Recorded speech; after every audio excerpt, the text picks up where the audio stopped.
Show previews చూడాలనుకుంటున్నారా? Latest episode చూడాలనుకుంటున్నారా? Star interviews చూడాలనుకుంటున్నారా? మరెన్నో మీకోసం వెంటనే ZEE5 యాప్ ని డౌన్లోడ్ చేసుకోండి. అంతకు ముందు ముగ్గురు కోడళ్ళు కూడా శాపంతోనే చనిపోయారు. మన వంశంలో ప్రతి తరంలో ప్రథమ కోడలు చనిపోవాలని 4 తరాల నాడే శాపం పెట్టారే.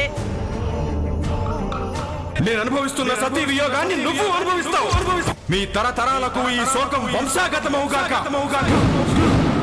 ఇదే నా శాపం.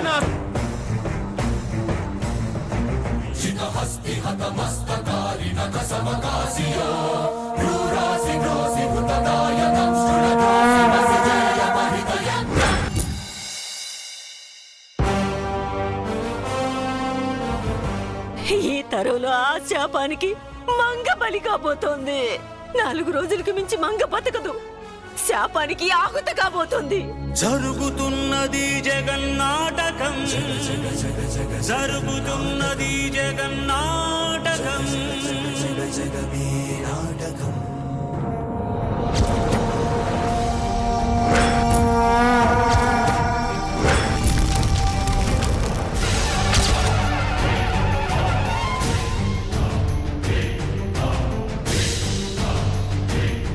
మొత్తానికి మా ముసల్ది రోజు గుండె బద్దలు కొట్టేసింది. ఏదో రోజు అందరికీ నిజం తెలియాలి కదా చంద్రిక. అందులోనూ 4 రోజులే ఉన్నాయి.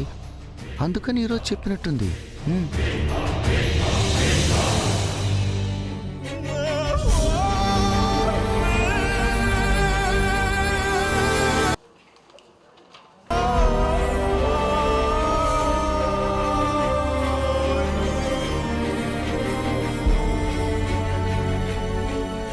ఈ విషయం మీతో చెప్పలేక ఇన్నాళ్ళు నాలో నేనే కుమిలిపోయాను. ఇప్పటి వరకు మంగను బ్రతికించుకోవడానికి నేను చెయ్యని ప్రయత్నం అంటూ లేదు. ఆఖరికి హోమం కూడా ఆగిపోయింది. ఆ దేవుడు కూడా మంగను కాపాడలేడని స్వామీజీ చెప్పారు. 4 రోజులే గడువు. ఆ తరువాత అంతా భస్మం.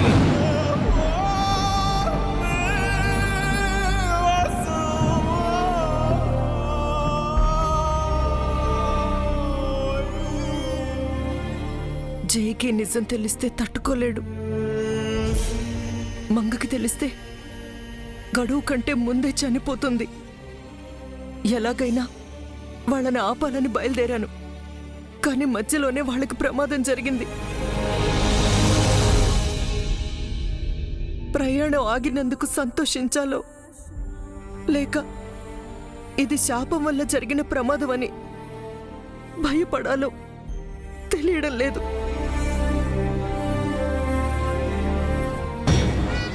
శాపం వల్ల జరిగిన ప్రమాదం అయితే ఈ పాటికి మంగ చావాలి కదా. మంగ చచ్చిందో బతికిందో ఎవరికి తెలుసు? బయటకు వచ్చి డాక్టర్ చెప్పాలి. శాపం గురించి తెలియకుండానే మంగ పోతే పోయింది. కానీ జైకి ఏం కాకూడదు కదా. ఇదంతా నా వల్లే జరిగింది. నేను వాళ్ళని పంపించుండకపోతే ఇలా అయ్యేదే కాదు. నన్ను క్షమించండి బామ్మ.